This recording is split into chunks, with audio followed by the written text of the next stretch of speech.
이 시간 우리 함께 보실 말씀은 미가서 5장입니다. 구약 성경 미가서, 선지서 미가서입니다.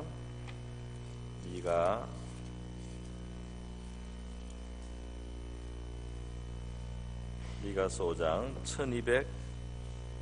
1294페이지, 구약 성경 제 성경으로는 1294페이지입니다. 미가서 5장, 요나서 다음에 미가서 5장 2절로 4절 말씀, 우리가 한 목소리로 한번 읽어보겠습니다. 읽겠습니다. 시작.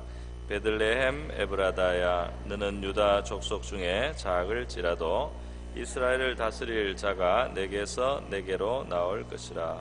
그의 근본은 상고에 영원에 있느니라. 그러므로 여인이 해산하기까지 그들을 붙여 두시겠고, 그 후에는 그의 형제 가운데 남아있는 자가 이스라엘 자손에게로 돌아오리니, 그가 여호와의 능력과 그의 하나님 여호와의 이름의 위엄을 의지하고 서서 목축하니 그들이 거주할 것이라. 이제 그가 창대하여 땅끝까지 미치리라. 아멘. 제가 다시 한번 짧게 기도합니다. 주여, 이 시간 저희들 우리 하나님 앞에 나왔습니다. 우리 하나님께서 우리 한 사람 한 사람 만나 주시기를 원합니다. 말씀을 베풀어 주시옵소서. 말씀을 넉넉한 양식이 되게 하시고 사랑하시는 자들 위하여 축복하여 주시옵소서. 이 시간을 의탁하며 예수님의 귀하신 이름으로 기도합니다. 오늘 저는 오늘 그 점등식도 있고 하기 때문에 예수님의 오심에 대한 주제를 가지고 이 수요일 저녁에 말씀을 나누어 보려고 합니다. 오늘 이 본문은 미가 선지자가 예수님 오시기 한 700년쯤 전에 예언을 했습니다. 700년이나 일찍 그 후에 700년 후에 앞으로 오실 메시아, 인류의 소망, 인류의 구원자이신 바로 그분을 내다보는 이 예언의 영이 미가 선지자를 감동하여서 미가 선지자가 하나님의 영에 붙들려서 지금 예언을 하고 있는 것입니다. 700년 후에 구체적으로 일어날 일 그대로 미가 선지자는 베들레헴 에브라다 지역에 있는 그 베들레헴 동네를 지칭을 했습니다. 그리고 너에게서 이스라엘을 다스릴 목자가 하나님 앞으로 나오게 될 것이다 그랬어요. 베들레헴은 작은 동네인 것은 그때나 지금이나 변함이 없습니다. 어느 시대나 이 베들레헴이 큰 동네였던 적은 없습니다. 작은 동네 베들레헴인데 그 유다 여러 지파들이 사는 성읍 중에 동네 중에 작은 동네인데요. 여기에서 이스라엘을 다스릴 자가 나온다. 이스라엘의 목자가 나온다. 그리고 놀라운 말씀이죠. 그의 근본은 상고에 영원에 있느니라. 이 목자는 단순한 그냥 인간 수준의 목자가 아니고 그 뿌리를, 그 근원을 영원 전부터 가지고 계신 그러한 존재가 오실 것이라 하는 놀라운 말씀입니다. 또 그는 왕과 같은 존재여서요, 능력을 가지고 위엄을 가지고 왕과 같으면서도 목자와 같이 돌보시는데요. 그래서 목축이라는 말이 나오고 능력이라는 말이 나오고 위엄이라는 말이 나옵니다. 그런데 그분의 나라가 아주 창대하게 될 것이다. 얼마나 창대하냐면 땅끝까지 온 세계 모든 민족과 족속들이 그분의 다스림과 또 그분의 돌봄 속으로 들어갈 만큼 그분의 나라는 크고 위대한 나라가 될 것이라는 놀라운 예언의 말씀입니다. 오늘 이렇게 베들레헴에 나실 예수 그리스도를 예언했어요. 이 베들레헴은 예루살렘 남서쪽에 한 10km 정도 떨어진 작은 동네입니다. 이 예언이 어떻게 성취되고 이루어졌는지는 우리가 신약 성경 누가복음을 보면 알 수 있습니다. 누가복음 2장에 보면 이 예언이 그대로 성취되기 위해서요, 예수 그리스도를 잉태하고 있던 그 마리아, 성령으로 말미암아 잉태한 마리아 그리고 그의 정혼한 남편인 그 요셉이 원래는 갈릴리 지역에서 살고 있었지만은 이 시대에 이 잉태한 그 마리아의 배가 불러올 때 마침 로마 황제 아구스토가 가이사 아구스토가 로마 전역에 호정령을 내리게 됩니다. 그래서 아마 세금 관계나 또 어떤 뭐 부역을 시키는 이런 여러 가지 문제, 또 뭐 징발하는 문제 이런 것을 위해서 모든 사람들에게 자기의 원적지로 돌아가서 신고를 하게 하는 이런 전 로마 제국적인 그런 호정령을 내리게 되어서 모든 사람들이 이 이스라엘도 그 로마 제국의 한 식민지니까 거기에 속해서 원적지로 그렇게 갈 때 요셉과 마리아가 다윗의 후손이에요. 그래서 이들이 베들레헴, 다윗의 고향인 베들레헴으로 여행을 하게 되고 그 베들레헴에 딱 갔을 때 마침 바로 그 아기가 태어날 해산일이 되었기 때문에 그곳에서 마리아가 이제 해산을 하였어. 예수 그리스도의 태어나시는 탄생지가 이 예언 그대로 베들레헴 에브라다 지역이 되게 된 것입니다. 참 하나님의 이 섭리는 굉장히 놀랍습니다. 굉장히 구체적으로 하나님이 예고하신 것이 그대로 되는데 큰 나라의 제왕과 황제와 이런 사람들이 하고 있는 명령이라든지 이런 일도 그 도구가 되고 그 하나님이 사용하시는 어떤 그런 그 섬기는 그런 작은 그런 도구들이 된다는 거죠. 이 세상에 정말 우연처럼 보이는 일들 속에도 하나님의 큰 섭리의 손 속에서 하나님께서 그런 것들을 사용하시고 있다는 사실을 우리가 알게 됩니다. 이 베들레헴이라고 하는 것은 많은 분들이 그 뜻을 아시는 분들이 많이 있을 줄 알아요. 베트라는 말은 집이라는 뜻이요, 레헴이라는 말은 이 이스라엘 말로 떡이라는 뜻입니다. 그래서 떡의 집이라는 뜻이 되고 떡집, 방앗간 이런 뜻이 되겠습니다.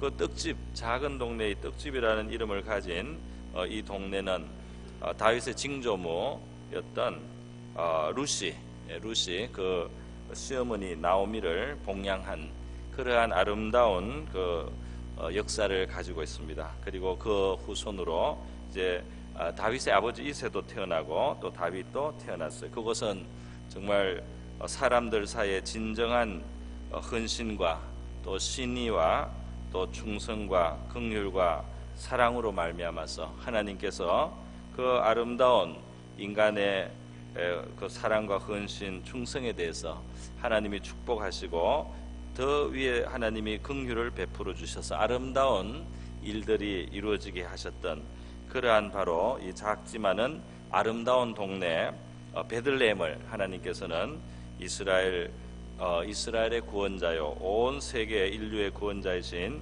메시아가 오시는 바로 그 장소로 그렇게 택하신 것입니다. 왜 하나님께서는 이 작은 동네 베들레헴을 택하셨는가 이렇게 묻는다면 몇 가지로 더 정리를 해서 설명을 할 수 있겠습니다. 하나님께서 왜 작은 동네 베들레헴을 택하셨는가? 이곳이 다윗의 동네이기 때문에 택하셨다, 그렇게 우리가 말할 수 있겠습니다. 다윗은 바로 이스라엘 역사 속에 가장 하나님의 마음에 합하고 또 백성들 가운데 공과 의를 행하신 분입니다. 그는 인간으로서는 불완전했지만은 그나마 인간 속에서 가장 하나님의 마음에 합하고 의롭고 진실했습니다. 그래서 다윗은 오시는 메시아의 어떤 표상이라 혹은 예표라 혹은 예고와 같은 그런 존재였습니다. 그래서 하나님께서는 이스라엘 백성들에게 장차 오실 메시아를 이야기할 때 그건 다윗의 집안에서 난다고 항상 예언을 해주셨어요. 이사야 11장에 보면 이새 줄기에서 한 싹이 날 것이다. 이새가 바로 다윗의 아버지의 이름입니다. 이새 줄기에서 한 싹이 나고 뿌리에서 한 가지가 날 것이다. 그리고 여호와의 신, 지혜의 신, 총명의 신이 그 위에 강림하실 것이다. 그 모략의 신, 재능의 신, 지식과 여호와를 경외하는 신이 그분 위에 강림하셔서 그분으로 하여금 놀라운 일을 행하게 할 것이다. 그런 예언이 있습니다.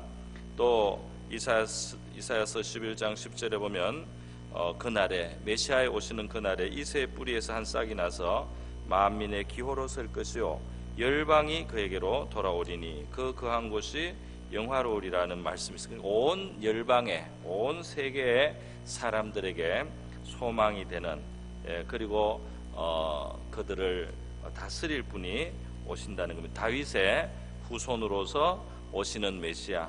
예수님의 시대에 예수님을 메시아로 믿었던 사람들은 예수님을 부를 때 다윗의 후손이여 나를 불쌍히 여기소서 그렇게 불렀습니다. 바로 예고하신 다윗의 후손이라고 메시아라고 믿었기 때문에 그런 고백을 했던 것입니다. 예수님은 이렇게 다윗의 후손으로 베들레헴에 오신 것입니다. 또 예수님이 왜 베들레헴에 왔느냐 이렇게 묻는다면 이 베들레헴이라는 그 이름이 말이죠, 우리 예수님을 잘 나타내 주는 거예요. 바로 떡집이라는 것입니다. 떡집에서 이게 나신 예수, 그 예수님이 바로 하늘로서 이 세상에 생명을 주는 떡으로 오신 분이기 때문입니다. 요한복음 6장에서 정확히 예수님이 바로 자신을 그렇게 말씀하고 있습니다. 예수께서 가라사대 내가 곧 생명의 떡이니 내게 오는 자는 결코 줄이지 아니할 터이요 나를 믿는 자는 영원히 목마르지 아니하리라. 내가 곧 생명의 떡이로라 말씀하셨어요. 계속해서 나는 하늘로서 내려온 산떡이니 사람이 이 떡을 먹으면 영생하리라. 나의 줄 떡은 곧 세상의 생명을 위한 내 살이로라 하시니라. 예수님이 바로 생명의 떡이기 때문에 이 베들레헴에 그리스도가 나시게 하는 것은 하나님이 보실 때 굉장히 어울리고 합당한 일이었다는 것을 우리가 생각할 수 있습니다. 또 하나님께서 이 베들레헴을 택하신 이유가 있다면 그것은 바로 우리 하나님의 성품, 우리 또 구세주의 성품이기도 한데요, 그분의 모습, 그분의 성품에 너무나 어울리기 때문이다, 그렇게 우리가 볼 수 있습니다. 아니 어떻게 이것이 그분께 어울립니까? 그분의 근본은 상고에 또 영혼에 있다. 옛날 번역에는 태초에 있다 이렇게 표현을 했습니다. 뭐 같은 말이겠죠. 그의 근본은 상고에 영혼에 있느니라. 그 영원하신 분이 그게 오셨다는 게 이게 어울리는 말입니까? 또 그분은 창대하여서 땅끝까지 그분의 다스림이 미치게 될 것인데 그 작은 동네에 나는 것이 어울린다는 말입니까? 우리 예수님을 보면은 너무 위대하신, 이 땅과 비교할 수 없는 하늘에 속하신 그분인데요. 그런데 이분의 모습 속에 우리는 이 세상과는 굉장히 다른 것들을 보게 됩니다.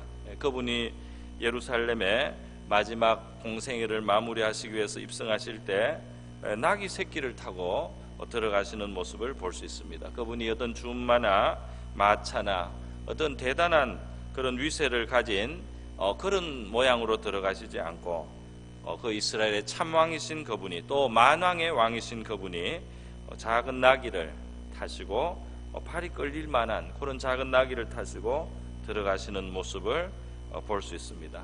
우리 하나님은 말이죠, 너무나 위대하신 참왕이신 그분은, 너무나 영화로우신 그분은 뜻밖의 모습으로 우리를 찾아오시는 것입니다. 우리 하나님은 사람을 외모로 취하지 않는다고 했습니다.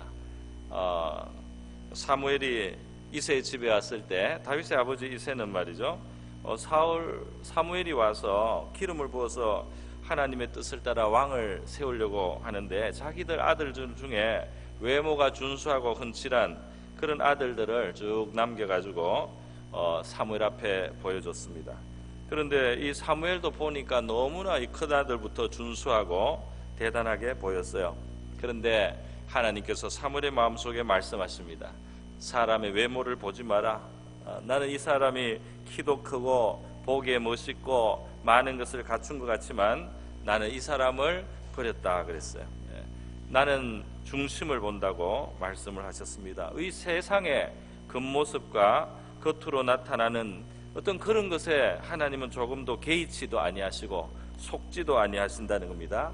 이 세상의 허무한 영광에 대해서 하나님은 조금도 그것을 대단한 것으로 여기지 않습니다. 이 세상의 대단한 능력이라고 할 만한 것도 하나님 볼 때는 너무나 작은 것입니다. 여러분, 이 근본이 상고의 태초에 계신 바로 이분이 만약에 이 세상의 영화로운 곳 예루살렘, 예를 들면 헤롯 왕궁이라든지 또는 바벨론이나 바사 제국 같은 그런 위대한 왕궁에 나시면 어울리겠는가? 우리가 이렇게 한번 오히려 물어볼 수 있습니다. 어울리지 않습니다.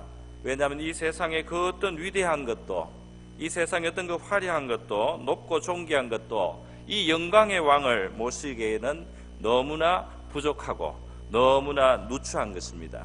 이 영광의 왕은 이 세상에 어떤 있어 보이고 자랑할 만한 것이고 사람들이 알아줄 만한 것으로 모시기에는 너무나 위대하시고 존귀하시고 그 격이 너무나 차원이 다르기 때문에 이 세상에 자랑할 만한 것이 그분을 모실 수 있는 곳이 될 수도 없다는 것입니다. 오히려 그분의 영광은 작고 또 작아 보이는 곳에 그분이 택하심으로 이 세상에 위대하고 크게 보이는 것, 대단하게 보이는 것이 그분 앞에 아무것도 아니라는 사실을 그분이 오히려 이 세상에 드러내시는 것이 그분의 영광에 합당하다는 것입니다. 고린도전서 1장에 보면 하나님께서는 이 세상에 미련한 것을 택하시고 그래서 지혜 있는 자들을 부끄럽게 하시고 세상에 약한 것을 택하여 이 세상에 강한 줄 알고 자랑하는 것을 부끄럽게 만드신다 그랬어요. 이 하나님은 세상에 천한 것과 멸시당하는 없는 것을 오히려 택하셔서요, 이 세상에 대단해 보이고 위대하게 보이고 자랑할 만한 그것이 아무것도 아니라는 것을 오히려 나타내시기를 원하신다는 겁니다. 아무 육체라도 하나님 앞에서 자랑하지 못하게 하려 합니다. 하나님은 작은 동네를 택하여 주셨어요. 거기에 가장 위대한 왕을 보내어 주셨습니다. 온 이스라엘 그리고 온 열방이 굴복하고 순종하고 또 그분의 돌보심 속에 살아가게 될 바로 그 위대한 목자이신 왕을 바로 하나님은 작은 동네 베들레헴에 나게 하시기를 너무나 기뻐하신 것입니다. 여러분, 이것은 우리에게 우리가 어떤 자리에 있든지 그분 앞에 나가는 데 있어서 이 세상 것을 갖추고 이 세상에 있는 것을 가지고 그분 앞에 나가는 것은 어울리지 않는 일이다, 합당하지 않는 일이다 하는 것을 가르쳐 주는 것입니다. 이 세상에 있는 어떤 조건이 그분 앞에 우리를 세워줄 수 없으며 만약에 이 세상에 어떤 것이 우리가 그분 앞에 나가기에 우리의 자격을 갖춰준다고 생각한다면 그것은 하나님의 기뻐하시는 바가 오히려 아니라는 것입니다. 하나님은 없는 것을 택하여 이 세상에 하나님 앞에 자랑할 것이 하나도 없다는 것을 오히려 드러내시기를 원하시고 오직 그분만 자랑하는 그러한 백성들로 우리를 불러주셨다고 말씀하고 있는 것입니다. 그래서 이 베들레헴에 이 만왕의 왕이신 그 근본이 태초의 상고에 영원하신 데서 오신 바로 그분이 베들레헴에 나셨을 뿐 아니라 그 위에 그분이 계셨던 활동하셨던 무대로 하나님은 그 이방과 비슷한 이스라엘의 완전 변방 갈릴리 그리고 나사렛과 같은 작은 동네에서도 여전히 예수님은 거기에서 주로 사시고 많은 활동을 하시고 거기에 있는 어부들과 함께 일하시면서 하나님의 나라를 이루시는 놀라운 역사를 행하여 주셨던 것입니다. 여러분, 오늘 우리는 이 점등식을 하면서요, 이 촛불에 불을 밝히게 되는데요, 우리 주님이 이 세상에 빛으로 오신 것을 우리가 기념하고 또 축하하고 감사하는 그런 의미가 있습니다. 어두운 가운데 찾아오셨어요. 그래서 주님은 일부러 더 어두워 보이는 곳으로 가셨습니다. 그러나 이 세상에 화려하고 찬란하고 빛나 보이는 것도 사실은 영적으로 어둠 속에 있고 하나님 앞에 너무나 초라한 가운데 있습니다. 그런데 하나님은 일부러 더 어두운 곳으로 향하셔서 거기에서 빛을 드러내시고 그분의 빛의 아름다움과 찬란함을 드러내시기를 기뻐하셨던 것입니다. 선지자 이사야를 통해서 하나님 말씀하셨어요. 이사야 9장에 보면 전에 고통하던 자에게는 흑암이 없어지리로다. 옛적에는 여호와께서 스불론 땅과 납달리 땅으로 멸시를 당케 하시더니 후에는 해변길과 요단 저편 이방의 갈릴리를 영화롭게 하셨느니라. 흑암에 행하던 백성이 큰 빛을 보고 사망의 그늘진 땅에 거하던 자들에게 빛이 비치도다 그랬어요. 그 사망의 그늘진 그 버려지고 소외된 스불론이나 납달리 같은 이방의 갈릴리 같은 거기에 주님이 그 영광의 주님이 그곳을 주 무대로 해서 이 땅에서 자기의 구원의 역사를 이루어 주셨다. 이것이 이사야 9장에 나오는 메시아의 모습을 표현한 것입니다. 바로 이 9장에 우리가 아는 그 유명한 예수님에 대한 예고가 있어요. 한 아기가 우리에게 낳는데, 하나님이 한 아들을 우리에게 주셨는데 그는 어깨에 정사를 메었고 그 이름은 기묘자라 모사라 전능하신 하나님이라 영존하시는 아버지라 평강의 왕이라 할 것이다. 그분의 정사와 평강은 더함이 무궁하고 그분이 다윗의 위에 앉아서 그 나라를 굳게 세우고 영원하도록 공의와 정의로 그 나라를 보존하실 것이다 하는 이 메시아의 예언이 바로 이 이사야 9장에 있어요. 여러분, 오늘 우리는 이 위대하신 왕에게 가까이 나와 있습니다. 이 베들레헴에 오신 그 주님을 영접하기 위해서 밤중에 양떼를 지키던 목자들이 초대를 받았어요. 그 밤에 나신 주님을 뵙게 되는 것입니다. 그 목자들이 그 직업으로서는 사실은 낮은 직업이라고 할 수 있어요. 그런데 그 목자들을 초대해 주셨어요. 근데 그 목자들이 가서 주님을 만났는데 그 아기, 그 갓난 아기로 계신 주님을 만났는데 말이죠, 얼마나 소박하게 보이지만은 그러나 거기에 천군과 천사가 함께하고 찬양하고 영광을 돌리는 그 찬양의 소리를 그들이 들었습니다. 여러분, 우리가 이 땅에서 위대하지 않아도, 이 땅에서 무슨 대단하지 않아도 우리의 참 목자이시며 영광의 왕이신 그분, 그 근본이 상고의 영혼에서부터 오신 바로 그분은 그 작고 소박한 모습으로 우리가 그분 앞에 가까이 나가는 것을 조금도 위축시키지 않고 말이죠, 조금도 우리에게 부담을 주지 않고 두려움을 주지 않고 우리가 가까이 나가서 대할 수 있도록 그렇게 우리를 친절하게 그렇게 초대해 주시고 계신 줄 믿습니다. 이 세상에는 힘 있는 사람 가까이 나가려고 하는 사람들이 많이 있어요. 힘 있는 사람, 권력 있는 사람이 나를 좀 가까이 해주면 나에게도 힘이 생길 텐데, 내 소원이 이루어질 텐데, 이렇게 생각하는 사람들이 있습니다.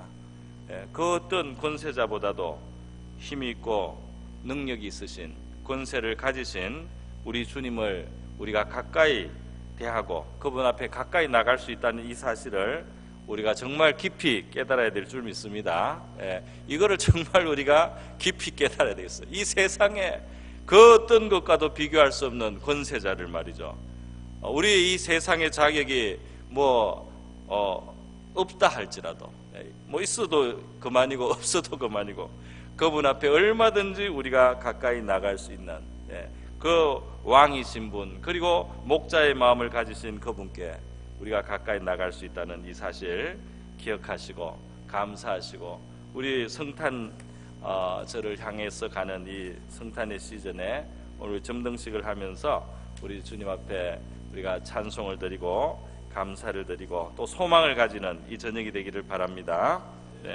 우리 다 같이 한번 기도하겠습니다. 이 시간 우리 기도할 때에 우리 베들레헴 같이 작은 우리의 삶 속에 우리 주님이 찾아와 주시고 우리의 생애 속에 찾아와 주셔서 우리가 작은 존재였지만은 또 보잘것없는 존재였지만은 우리를 그분이 계심으로 말미암아 하늘의 기념이 되고 기억이 되고 하나님 앞에 존귀하여진 그런 자리로 우리를 불러주셨고, 그 능력과 위엄을 가지신 그분이 우리의 주님이 되셨다는 이 사실을 우리가 감사드리고 그분의 큰 권세와 능력을 의지하고 힘입어 살아가는 우리의 삶이 되게 해달라고 우리 다 같이 한번 기도하겠습니다. 하나님 아버지, 오늘 이 밤 우리 미가 선자가 주님의 오시기 700년 전에 예언했던 주님 그 예언의 말씀을 생각해 봅니다.